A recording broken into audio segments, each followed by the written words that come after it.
2014లో Telangana bill pass అయ్యేంత వరకు కూడా మనందరం కూడా నిప్పుల కుంపటి మీద కూర్చున్నాం అధ్యక్ష. ఏ క్షణంలో ఏ ఆంధ్ర లాబీయిస్టులు వచ్చి ఇది చెడగొడతారో, ఏ క్షణంలో తెలంగాణ రాకుండా పోతుందో అని అందరం కూడా ఏమంటారు దీపపు చుట్టూ చేయబెట్టిన కాపాడుకున్నట్టు మనందరం కూడా ప్రయత్నం చేసినాం అధ్యక్ష. అందులో నా పాత్ర కూడా కొంత ఉంది అని చెప్పడానికే ఈ విషయాన్ని నేను చెప్తా ఉన్నాను అధ్యక్ష. ఆ తదనంతర పరిణామాల్లో 2 సభల్లో కూడా మరి తెలంగాణ బిల్లు పాస్ అయింది. తర్వాత టీఆర్ఎస్, అప్పుడు టీఆర్ఎస్ ఉన్నటువంటిది కాంగ్రెస్లో మర్జ్ అవ్వాలనేటటువంటి ఒక పొలిటికల్ డెసిషన్ జరుగుతున్న సందర్భం అధ్యక్ష. అయితే మర్జ్ అవ్వలేదు అధ్యక్ష. అప్పుడు మర్జ్ అవ్వకపోతే ఏమైంది, ఇండిపెండెంట్గా టీఆర్ఎస్ ఇక్కడ పోటీ చేయాల్సిన పరిస్థితి వచ్చింది. వాస్తవానికి అధ్యక్ష, ఏ మహిళ అయినా కూడా ఒక కెరీర్ ఎంచుకునే ముందు, ఒక ఉద్యోగం చేసే ముందు తన కుటుంబం ఏంటి, కుటుంబ పరిస్థితి ఏంటి, రేపు పొద్దున్న నేను ఉద్యోగం చేస్తే నా పిల్లలకు సమయం ఇవ్వగలుగుతానా, కుటుంబ వ్యవహారాలకు సమయం ఇవ్వగలుగుతానా అని ఆలోచించుకుంటారు అధ్యక్ష. నేను కూడా ఉద్యమంలోకి వచ్చే ముందు 3 నుంచి 4 నెలలు చాలా సుదీర్ఘంగా ఆలోచించి నా జీవిత భాగస్వామితో చర్చించిన తర్వాతనే నేను ఉద్యమంలోకి రావడం జరిగింది అధ్యక్ష. అయితే ఈ విషయం ఇప్పుడు ఎందుకు చెప్పాల్సి వస్తుందంటే అధ్యక్ష, నేను ఎప్పుడైనా కూడా మన తెలంగాణ నుంచి ఒక ఇంటర్నేషనల్ స్థాయి ఎన్జిఓ నడపాలనుకున్నాను అధ్యక్ష. నేను పాలిటిక్స్లోకి వస్తానని అనుకోలేదు.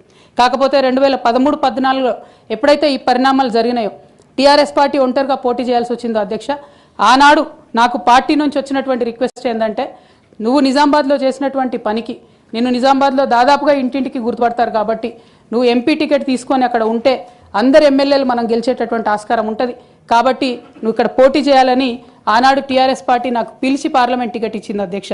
నేను ఎప్పుడు కూడా వారిని అడుక్కొని టికెట్ తీసుకోలేదు అధ్యక్ష. ఆ నిజామాబాద్ ప్రజలు దాన్ని గౌరవించారు. 9కి 9 కంప్లీట్గా నిజామాబాద్లో ఎమ్మెల్యేని గెలిపించారు అధ్యక్ష. తద్వారా టీఆర్ఎస్ ఇండిపెండెంట్గా ఆనాడు అధికారంలోకి వచ్చింది అధ్యక్ష. అందరం సంతోషపడ్డాం అధ్యక్ష. నేషనల్ పార్టీస్ మీద డిపెండ్ కాకుండా ఒక స్వీయ రాజకీయ అస్తిత్వం ఈ రాష్ట్రానికి ఉంటుందని చెప్పి టీఆర్ఎస్ పార్టీ అధికారంలోకి వస్తే తెలంగాణ ప్రజలకు మేలు జరుగుతుందని చెప్పి అందరం కూడా పనిచేసాం అధ్యక్ష, కష్టపడ్డాం. అదేవిధంగా మొదటిసారి పార్లమెంట్లో ఉన్నటువంటి మనందరం కూడా మీకు తెలుసు అధ్యక్ష, ఇక్కడ కూడా చాలామంది సహచరులు ఉన్నారు. చాలా అంశాల మీద, విభజన అంశాల అన్నిటి మీద కూడా నిరంతరం పోరాటం చేసి అది హైకోర్టు సాధించుకోవడం కావచ్చు అధ్యక్ష, కాళేశ్వరం లాంటి పెద్ద ప్రాజెక్టులకు అనుమతులు సాధించుకోవడం కావచ్చు అధ్యక్ష, అనేక అంశాల మీద కొట్లాడి కూడా పనిచేసినాం అధ్యక్ష.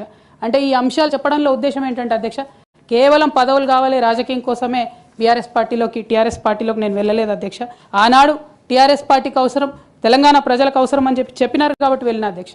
వెళ్ళిన తర్వాత కూడా నిజామాబాద్ పార్లమెంట్లో ఉన్నటువంటి వారందరికీ తెలుసు అధ్యక్ష, ఒక 20 సంవత్సరాలు పెండింగ్ ఉండే అధ్యక్ష నిజామాబాద్ పెద్దపల్లి రైల్వే లైన్. కానీ మొదటి 2-3 సంవత్సరాలలోనే వెంటబడి నేను అది పూర్తి చేసుకోగలిగిన అధ్యక్ష. అంటే ఇట్లా ఒక్కొక్కటి ఏ రోల్ ఇస్తే ఆ రోల్లో పనిచేసుకుంటూ వెళ్ళినాం అధ్యక్ష. ఏ రోల్ ఇస్తే ఆ రోల్లో డెడికేటెడ్గా తెలంగాణ ప్రజలకు పనికొచ్చేటట్టుగా చేసినాం అధ్యక్ష. సో 2014లో తెలంగాణ జూన్ 2న వస్తే సెప్టెంబర్లో బతుకమ్మ పండుగ వచ్చింది అధ్యక్ష. నేను అంతకుముందు తెలంగాణ జాగృతి నుంచి దాదాపుగా 8-9 సంవత్సరాల నుంచి కంటిన్యూస్గా బతుకమ్మ పేరుతోని ప్రతి సంవత్సరం కార్యక్రమాలు చేసేదాన్ని అధ్యక్ష.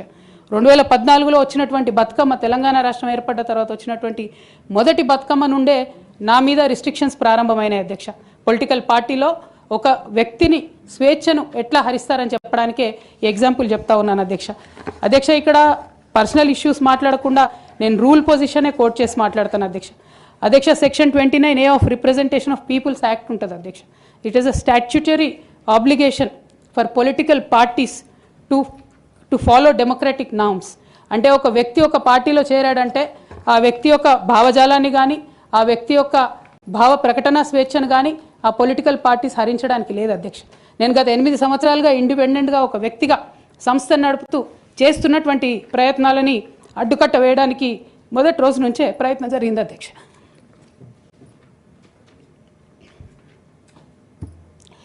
కానీ ఎక్కడ కూడా నేను తెలంగాణ బిడ్డలని, తెలంగాణ ప్రజల్ని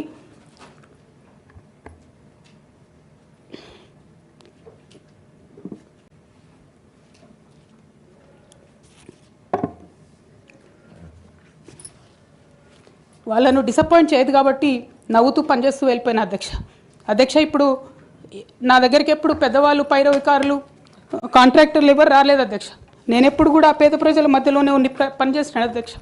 నా దగ్గరికి వచ్చినటువంటి బీడీ కార్మికులు కావచ్చు, బీడీ టేకేదారులు కావచ్చు, అంగన్వాడీ టీచర్లు కావచ్చు, ఆశా వర్కర్లు కావచ్చు, ఐకేపీ ఎంప్లాయీస్ కావచ్చు అధ్యక్ష, అదేవిధంగా జిహెచ్ఎంసీ కార్మికులు కావచ్చు అధ్యక్ష, టీచర్లు కావచ్చు అధ్యక్ష, నిరుద్యోగులు కావచ్చు, ఆడబిడ్డలు కావచ్చు, సింగరేణి ఉద్యోగులు కావచ్చు, కరెంట్ ఎంప్లాయీస్ కావచ్చు, ఎవరు వచ్చినా అధ్యక్ష నేను కాదనకుండా నాకెంత వీలైతే అంత